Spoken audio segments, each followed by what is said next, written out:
the most powerful thing you can do for your success is to keep your mouth shut.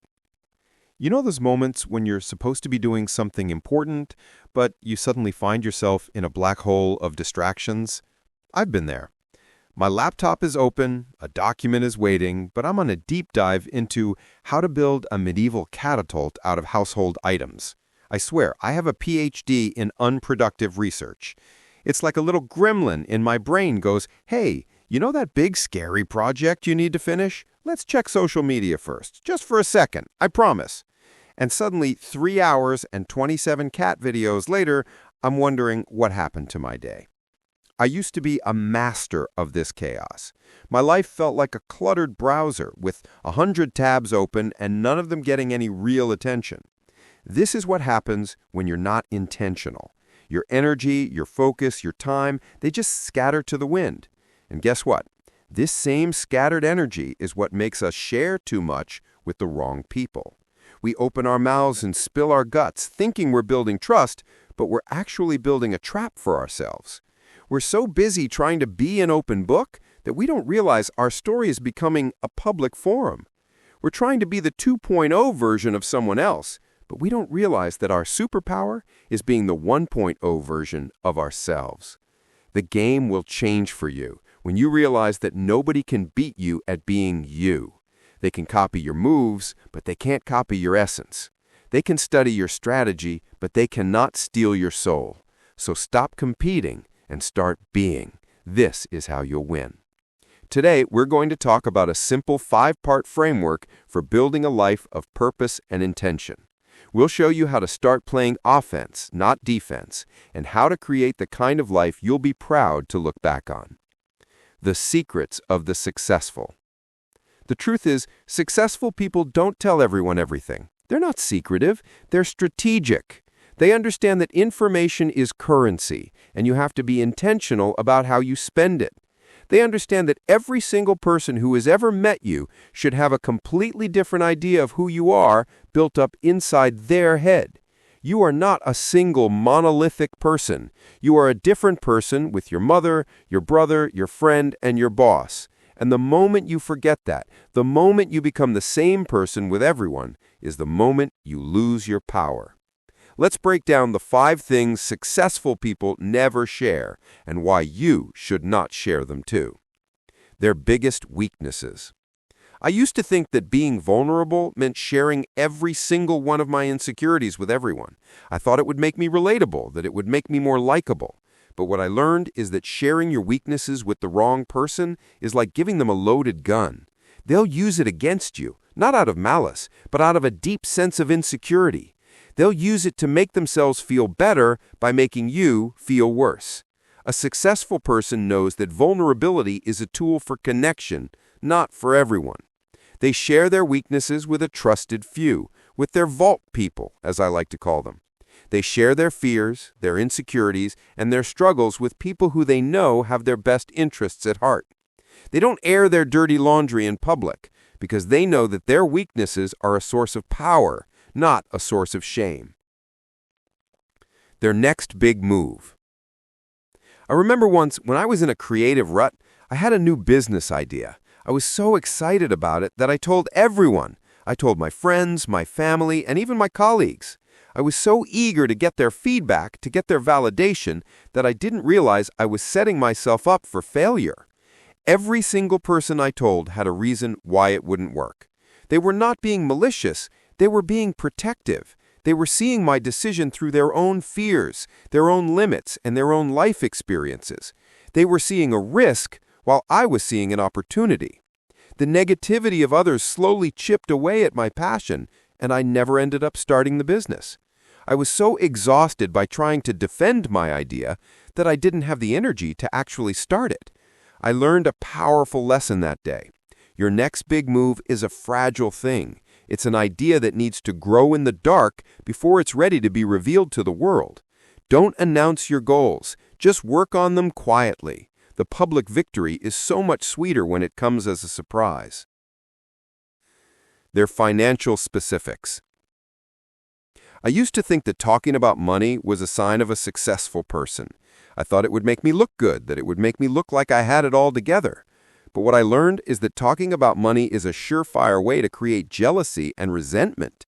You're not just sharing a number, you're sharing a story, and that story is often met with a narrative that you can't control. A successful person knows that their financial specifics are a source of power and privacy. They don't talk about their income, their investments, or their debt. They don't do it because they're being secretive. They're doing it because they're being strategic.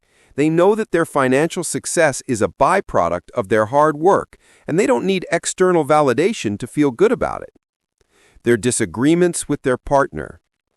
I remember once when I was in a fight with my partner, I called my friend, and I complained about him. I was so mad that I told her every single detail of our argument. I told her how he was being a jerk, how he was being selfish, and how I was so done with the relationship. She, being a good friend, took my side. She told me how he was wrong and how I should leave him. We were so busy talking about my problems that we didn't realize we were making them worse.